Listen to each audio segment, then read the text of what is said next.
Good morning, Roleplayers. Today I am talking to Heather from Nameless Monsters.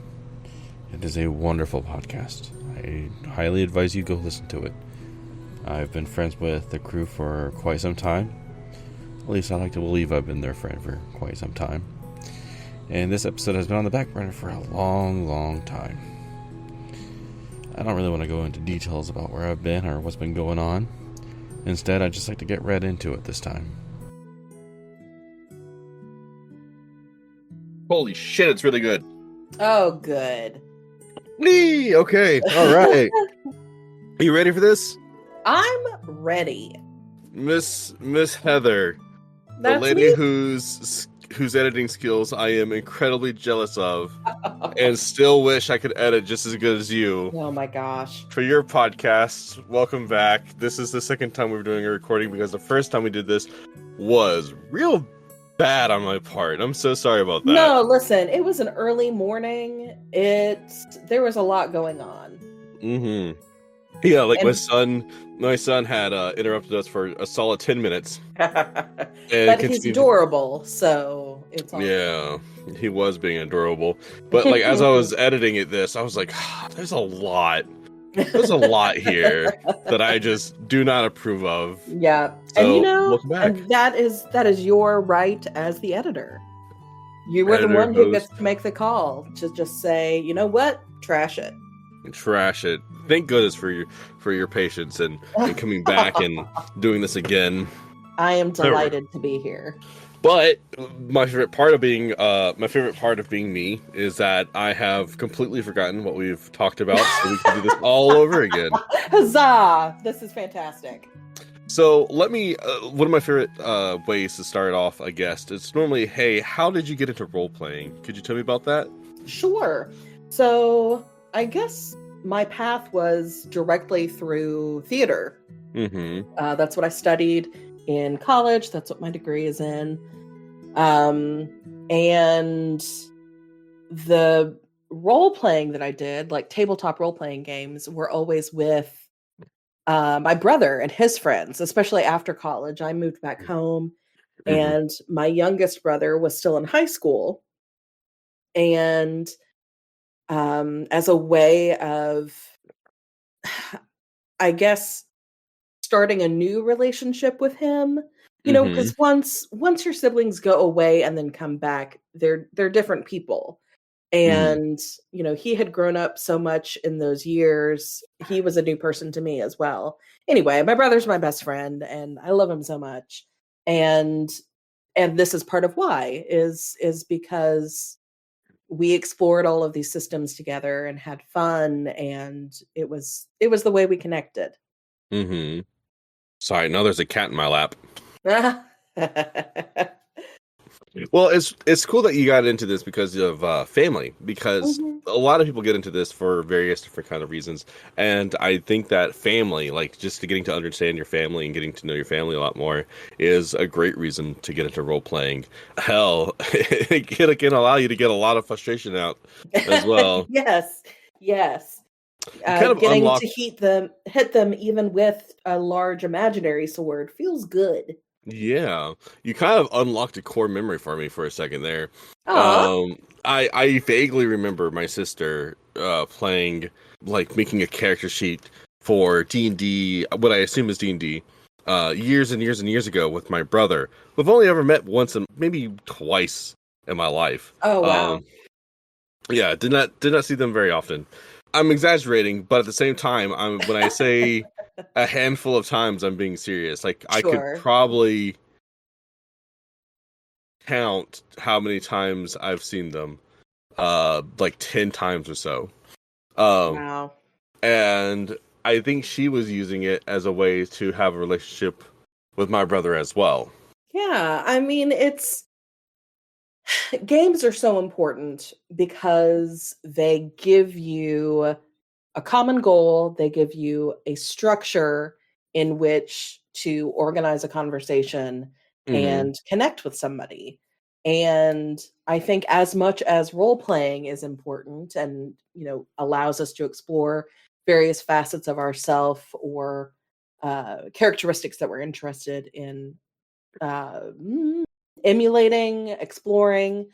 In the same way, the system, the mechanism of a game makes everybody really safe. There's nothing vulnerable that has to happen because you're just following the rules. And at the same time, it's like you're all because of the mechanisms of the game. It's like you're all on the same playing field as well.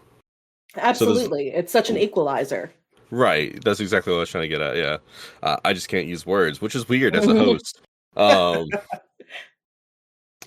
that said, I know that you have a background in theater. If I can recall correctly, Nate once told me a story where you two met via Shrek the Musical. Yes, we did.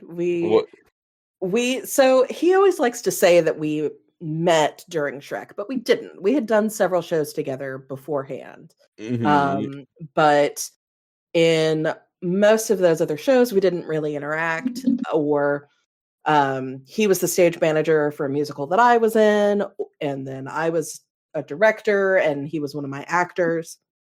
So we didn't really share the stage until Shrek. Which again kind of puts us on equal footing.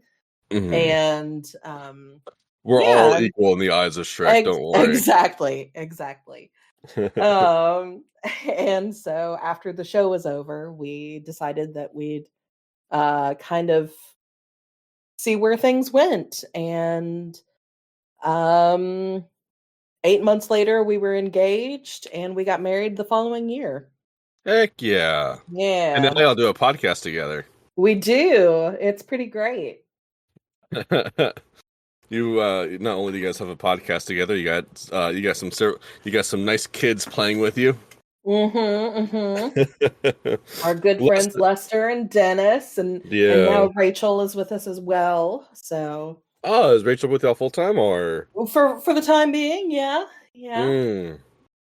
You know what's funny? Yeah. I had remembered on this the last time that we talked about this. The last time I interviewed you, I had brought up the idea that I thought it would be great that if your character and Rachel's character met at one point. Yep, we made it happen. We manifested it for you. Good, I appreciate that. I haven't listened to any of the new episodes yet, and I apologize. No apology necessary. But we've wrapped up our first Triple Springs arc, and right now we are actually exploring a new world with a new system. We are playing for our we're tentatively calling it our second season, depending on how long we decide to run with this story. I hope for a while. I'm really enjoying it. But we're running a 13th Age game, which is a D20 system. It's kind of the way that I've been describing it to people is that it's kind of the halfway point between Pathfinder or D&D and Powered by the Apocalypse games in complexity. It's a lot more streamlined and like less picky about distances. For example, there's something called counter die that's a D6 that the DM puts down on the table, metaphorically, and it goes up each round, and the players get to add that to their attack and damage rolls to kind of speed combat along. So it's not like Pathfinder or D&D where it's like, oh, it's a combat session, we'll see you in 5 hours. It's a lot more heroes getting the job done, which is fun. And that's the thing that we like about telling a story with a game, is that, there are agreed upon rules that allow us to come to a semi-random outcome. Don't have to spend a whole lot of time crunching numbers, which is much better for a podcast. What if I like crunching numbers, huh? I mean, listen, I love to crunch some numbers too. I remember the first time I added plus 25 or something to a Pathfinder character's roll. Like, that feels good. That does feel good. Unequivocally feels good. Have you ever crit while telling your opponent to say, look at this end, and shot them with a rifle? I have. It feels really good. No, but I can imagine. I feel the energy coming off of you. But Yeah, go ahead. Yeah. no, I was just going to say Nate has created this really interesting world that's kind of half his creation and half the very loose like inspiration points that are in the guidebooks. Anyway, it's just a really interesting system. We're starting off in this like desert encampment with all these cool nomadic peoples, and anyway, it's been a lot of fun so far. I'm very excited about it. So, out of curiosity, would this be a continuation of your last series, or hello? Hold on. Pause for a second. Hold on. Okay. I forgot that I need to wiggle my mouse every now and again, or else my computer tries to turn off. Oh no. Anyways, take 2 on that. Yep. So is this a series that is a continuation of your last series? Like, can I start at season 2 and just start listening, or do I have to go back to season 1? Completely new, utterly different, new system, new world, new characters, everything. Mm-hmm. So, okay. Like I said, we only recently started playing it, so I can't say. I don't know if it's going to be a full season. You know, we've got 27 episodes, if you count the epilogue that I'm still working on for this first Triple Springs arc. And I don't know that it will be a full season, so to speak, like that. We're kind of trying to emulate the D20, the Dimension 20 model, where, you know, they have their Intrepid Hero seasons, and then they kind of go and have fun people to do something completely different before they come back to the players we know and love. And so that's kind of the energy we're trying to emulate. Okay. Because everybody needs a mental break every now and then. I get that. Although I am going to miss Brad. Oh, I know. We miss him already. Dennis and I were talking about that just the other day. Well, speaking of characters, could you tell me about your character perhaps in this season 2? Well, yes. So I am trying so hard to play against type. I am playing, her name is Bryony Moonsurge. She is a halfling sorcerer. She's very cute. And I told Lester that he was my role model, that I wanted to fully embrace the chaos that he exudes. And I'm terribly afraid that I'm not living up to it. But I'm trying. And in a fun turn of events, Lester decided to make a paladin character who is a consummate bureaucrat. So sort of inverting Morris and Mags in this universe a little bit. We'll see how it all turns out. What is Dennis playing? I'm curious. Dennis is playing. I kind of don't want to spoil all of it. Oh, but yeah, I can wait. No. It's going to be very fun. His character is very interesting. He is playing a crusty old rogue with a. We're all kind of trying to find our character voices as we go. Sometimes he's British, sometimes he's Australian. But it's fun either way, you know. We're getting it nailed down. What was the so I'm assuming Nate is running all this, because I haven't had a chance to listen to season 2 yet. Yes, well, we haven't released any of season 2 yet. Oh, good. I'm not behind. This is all, I knew that. All fresh. I knew that. I was testing you. Of course. You wanted to make sure that your audience got the freshest information. No, Nate is running it. It's his world that he has kind of hatched, and it's really wonderful. Nate loves high fantasy. It's his favorite thing in the world, and he loves Monster of the Week too, and loves the modern setting, and loves the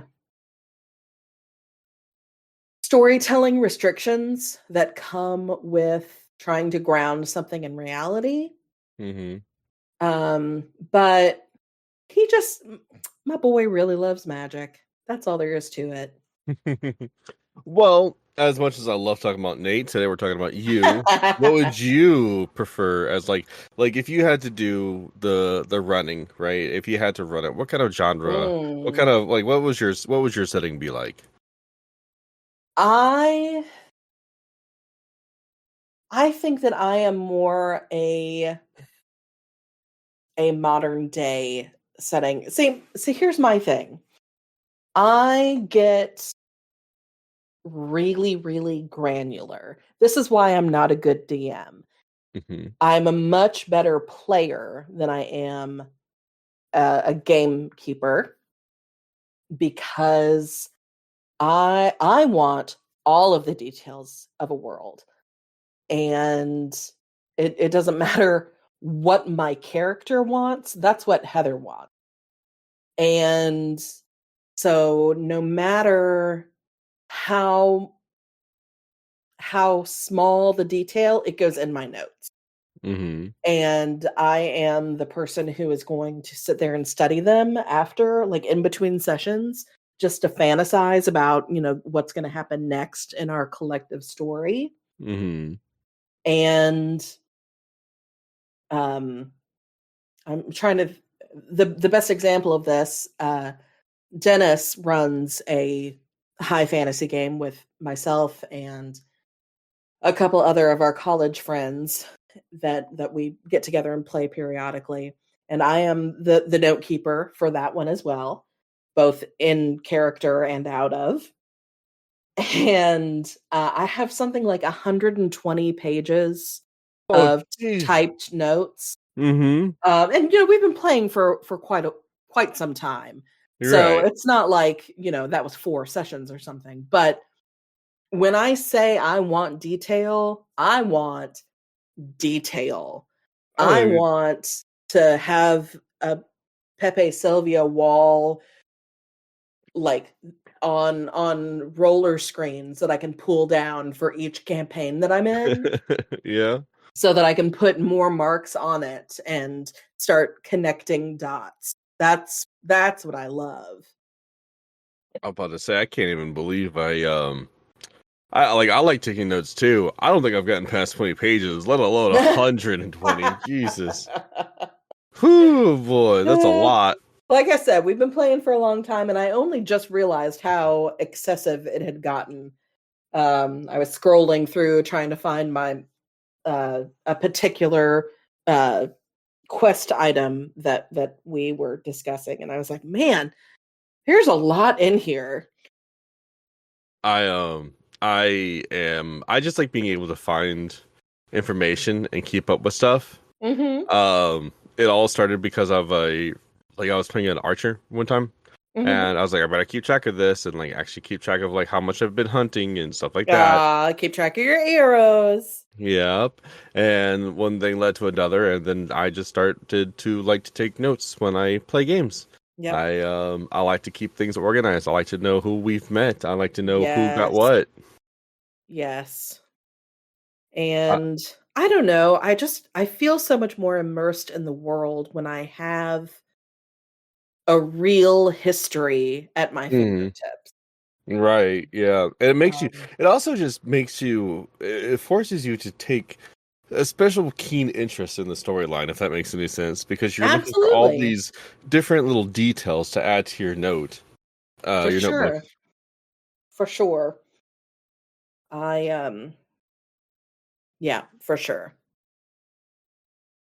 So you can't really not DMing, definitely not a you thing. No, I did run before we started this 13th Age project. I did run a little. There's a game called Potato, which is a little one-page RPG. I believe his name is Oliver Darkside. Let me verify that because I want people to be able to find it. Because it's so charming. Oliver Darkshire. Mm-hmm. It's called Potato.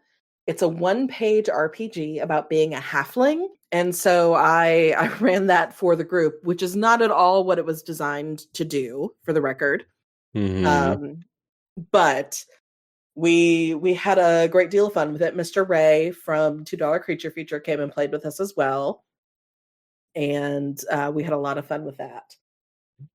So it's good. It's good stuff. That sounds like good stuff. How have you fared?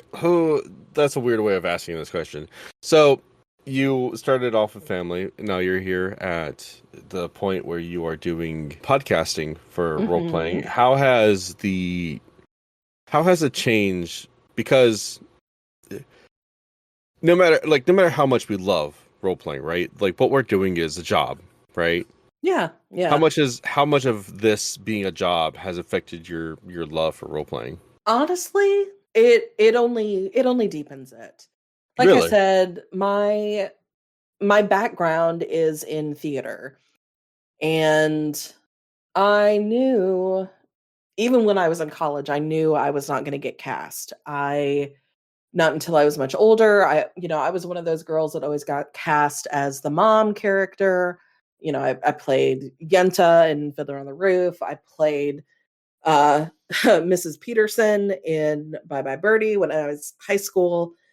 So those were always the roles I got, which on the professional stage, you don't get to do those until you're 50. So I knew that I was never going to have a chance to act, to perform professionally. And I was okay with that. And I understood that. But I loved doing the work of finding the character and creating a, not even necessarily a unique voice for them, but something honest that was distinctive to me. Does that make sense? Yes, ma'am.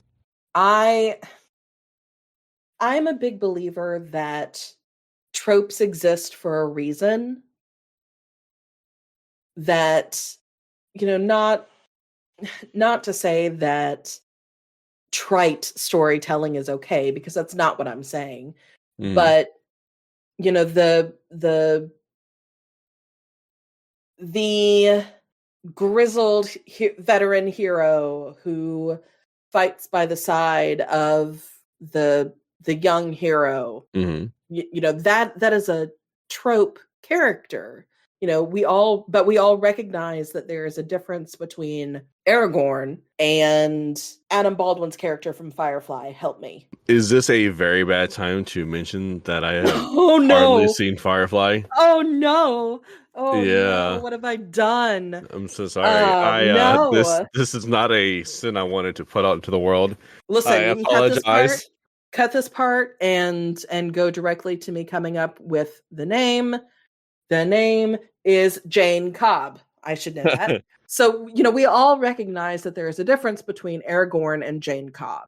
But they're both the same sort of character, that same template of, somebody who's been in it and who knows what war is. I think that is the magic of having different performers in different roles. Anybody could play Mags. Anybody could play the professional playbook from Monster of the Week, right? Because that's what she is. I mean, she is a by the book professional playbook, but not everybody is going to come at that the same way that I did. And so that's what makes it fun. If Lester was playing Mags, what a horrible world that would be, but in the funniest way possible. I get that, and I think the same sort of this could also. I'm sorry, I was just sitting here thinking to myself that this whole just because you can play the same type of character doesn't mean it's going to come out the same. Mm-hmm. Same thing with podcasting, actually. Absolutely. Pretty much same thing with almost everything that you do. It's like no matter what you do, just because. Oop! I just hit my microphone. See, you could be better than me. You could be better than me and not hit your microphone and knock it out of place. There we go. But like I've interviewed so many different people so far about across all sorts of different areas, and literally none of them are the same, which is Yeah, fantastic and good and wonderful. I like to think. absolutely. And and I think about like these amazing I was on a research kick this weekend. These cosplayers who make up these incredible interpretations of the characters that we all know and love. And seeing somebody's 1940s spin on Princess Peach is so much more interesting to me than seeing some carbon copy of, I don't know, the Princess Peach dress from the movie. Mm-hmm. I'd much rather see somebody's interpretation of it than to just see it regurgitated. Mm-hmm. I get that. That's how I feel about movies these days. Anyways, Yeah. before I get into that, Mhm. well, I've always considered acting to be role playing. Yeah. Well, I've always like as I started to get more into this hobby as a professional and less as just a person who enjoys it, I've come Mhm. to realize that role playing takes on so many different aspects of our lives, and there is just like when you really sit down and think about it and like look around, you see that there's role playing literally everywhere from like the time you Absolutely. were a kid playing pretend all the way up to going to the mirror and talking to yourself for a little bit. It I just really like it. Yeah, no, it's totally true. And I think the more in tune we are with that, the more honestly that we can approach the different responsibilities that we have in our life. Mm-hmm. I tell people all the time, because I have a theater degree and don't work in theater, I always have to explain that when I go into job interviews. And the thing that I always tell them, and the thing that I have found to absolutely be true, is that yes, I didn't study whatever it is you do here. I studied theater, which means I can do whatever it is you do here Mm-hmm. because I am accustomed to diving into something new feet first and hitting the ground running Mm-hmm. and whatever it is, making it work. And and a lot of that was my specific training at a very small university where everybody had to pitch in to all aspects of things. And I think there's so much emphasis on like STEM education today. I'm going way off on a tangent. I'm so sorry. Go ahead. I'm here for the But tangents. the humanities are so important and the arts are so crucial because those are the things that teach us how to be people. Those are the things that teach us all the soft skills that you have Mm-hmm. to be a part of an organization. The recent political campaigns, which I won't get into. I'm just going to draw something that I saw. Um, I saw someone point out trying to disparage the Democratic candidates, Mm-hmm. saying that they just came off like a bunch of theater kids. Mm-hmm. And I was like, that's exactly what I want in a public servant. I want people who are going to be unabashedly enthusiastic about the thing that they are doing. I want Mm-hmm. people who are going to jump in and get stuff done. Mm-hmm. And there's nobody better suited for that than a theater kid in whatever the field is. Well, if you don't mind me pivoting just a little bit, Please. how many like has acting and tabletops been your only foray into the role playing world, or have you tried cosplaying, MMO role playing, that sort of stuff? Um, I mean, LARPing. I I have not done LARPing. I would like to. Mm-hmm. I actually have the research I was doing. I'm working on a little Hobbit outfit for myself to just really delve into that cottage core life that I want to live. But no, really, role playing is kind of my home. It's kind of where I live. Well, you say my home. Could you elaborate on that? Sure, that because of all of the paths that I have taken have led me to this. Mm-hmm. Every storytelling class, every show that I've done instilled in me such a love of storytelling that this is what my heart wants. You know, Mm-hmm. if money were no object and I didn't have to work a real 9 to 5 job, 9 to 5, who actually works 9 to 5? Nobody. Not me. I Um, work 7 to 7. ugh, murder. It would literally kill me. I don't know how you do it. Uh, Uh, I enjoy my 3 days off. that is something. But if all of those things just went away magically, this is what I would be doing. Is I would be telling fun stories with my friends, and I want to do it forever till we're old and gray. Yeah, I was thinking that myself. I was like, what is, because, role playing is definitely a hobby of storytelling and just sort of getting with your friends and living out these fantasies. And I thought to myself, when I get old and gray, am I going to be doing the Mhm. same thing? And I'm like, yeah, why not? Yeah, I might absolutely. I might not be able to type as fast, but yeah, if it's something I enjoy doing, it's something I enjoy doing. If I have the internet and a computer, I'm probably gonna role play online. Yep. I just am. I don't know why I'm like this. I have no idea why I'm so enthralled with role playing. I just am. I think it's such a cool concept. I think it brings people together. I think it can Mhm. help teach people and help heal people in Yep. in different ways. And I just think that's neat. Insert the Yep. Marge. It's amazing.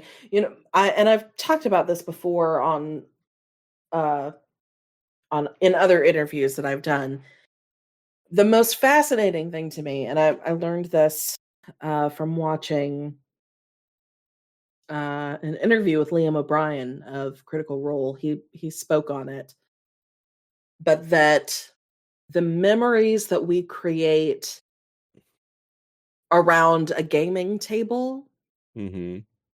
the memories that we make of those stories with our friends are as real as our normal everyday life.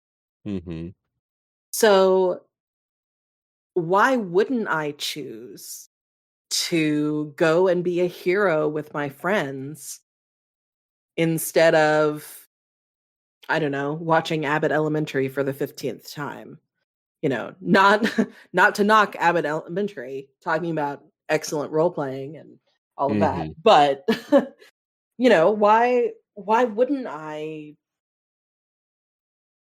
choose to make my brain remember epic battles of good triumphing over evil with my friends? Mm-hmm. I get that. I get that a lot. I hope that my son can get into role playing as well. I'm I sure he will. Kids always do. Well, that's true. Pretending is like when it first happens, and I do play pretend a lot with him. I Mhm. but I hope that he enjoys like sitting down at the table and telling a story or two. It's one of the things I look forward to the most as a parent. But at the Yeah. same time, as all things with parenthood, I'm just like, well, even if he doesn't, well, that's okay Yeah. too. Well, and the reality is that even if it's not sitting down at a table with you, you guys will still do that.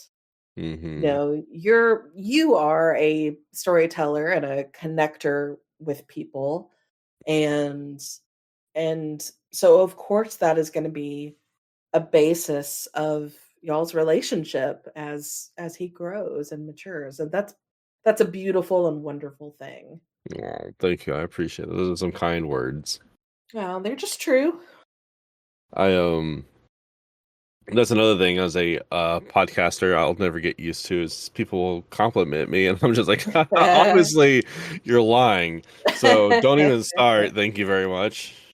Well, you know what? I wasn't even necessarily talking about you specifically. I was just Oh, using you as an example. So right. don't get weird about Oh, thank you. I appreciate that. it. Listen, my friends yesterday were like, "Listen, we love you, but if it comes to choosing between you and Jade, we're choosing Jade." And I was like, "Well, I guess I can understand that." My Totally sweet boy. fair. My sweet boy who is asleep now. He's not interrupting us. Now I'm interrupting my own podcast talking about him. So he's still here in spirit. Mm. Do you so your foray into role playing generally it's just acting and tabletops. And Yeah, yeah. a little bit of cosplay you said. Oh, well, I'm interested in it. I am not a very good costumer, but I deeply admire the art of it, and I appreciate the details that come with that kind of visual storytelling. There is the easiest way I found to get into cosplaying is to go to a Ren fair. Yeah, Just yes, for go into a sure. Ren fair. Yeah, because you can dress up in almost any sort of way. It's very easy to dress up in that Renaissance-esque outfit. Yes, yes. And from there you can just like go crazy into the cosplay world. It's and the Ren Fair is also just a good way to get into role playing as well Yeah, for because sure. yeah, people go there to I role love play a Ren all the Fair. time. I don't go to Ren Fairs that much, and I should. And I'm mad. What's the closest Ren Fair to me? That's what I want to Um, know. I Ren Fair.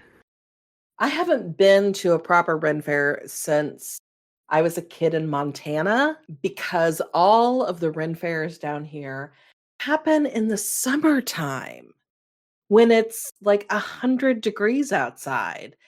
And if I'm going to have to be outside in the South in the summer, I sure as heck am not wearing any kind of layers. Like, they can forget about that. Hmm. So, I see a Ren Fair, but it's not gonna happen anytime soon because we've already passed it. mm. Makes me sad. But there have jousting, and I want to joust. Are I'll be you a bad at it. horseman? I am not, but I just want to joust. I unfortunately am not a horseman, but I would love to be a horseman. I love horses. Wasn't quite a horse girl when I was a kid, but I was more of a wolf boy mm, myself. I You know can what I see mean? that. I can actually see that. I had the three moon shirt, Of course. the three wolf moon shirt, whatever it's Yep. called. Oh yeah. I am unsurprised. In a good way. In a good way. How do you handle distractions when you're role playing? Mm. Is it the note taking? No, that's an excellent question. As you know, from personal experience, most of the people that I role play with on the regular are wildly ADHD.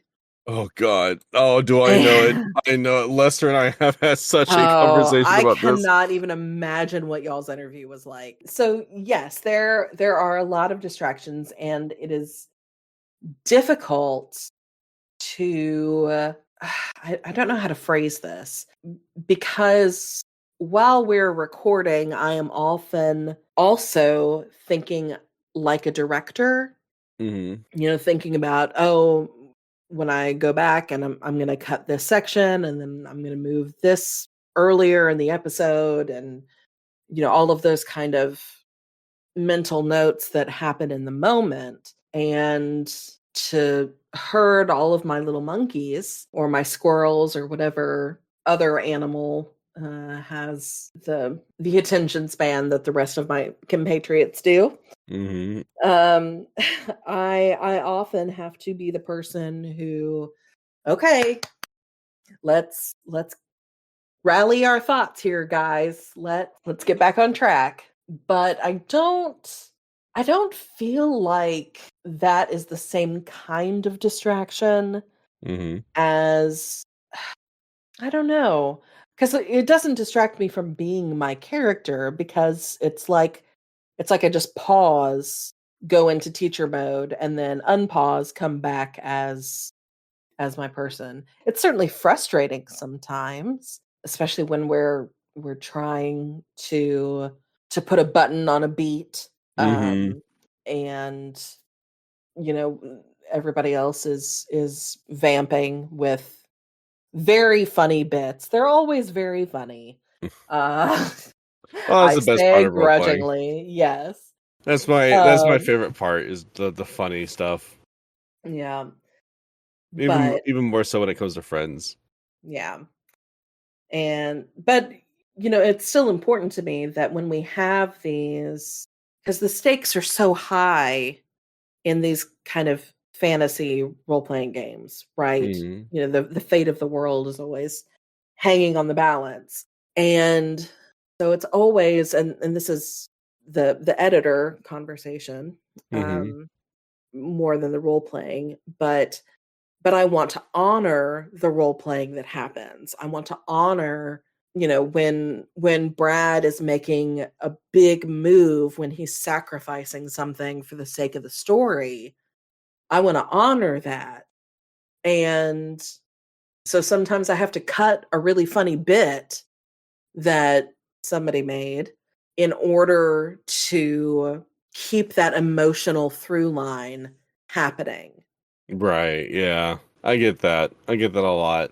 When it comes to editing, the spirit of what you're editing needs to kind of come through. Yeah. And it's the same thing as the old writing advice, right? You've got to kill your darlings. And, that we have these really funny bits that are hysterical, and we all laugh for 15 minutes and then say something about it later and everybody laughs again. But sometimes it's just got to go. Unfortunately, I get that. Well, we are, believe it or not, we're coming up close to our time here. So my general advice to you, that's not at all what I wanted to say. I wanted to ask if you had any general advice for anybody potentially listening, even as like a role player or maybe as an editor, for your podcast. So my role-playing advice is the same thing I would tell like people that I was being an acting coach for, is that nobody else is going to tell the story the same way you do.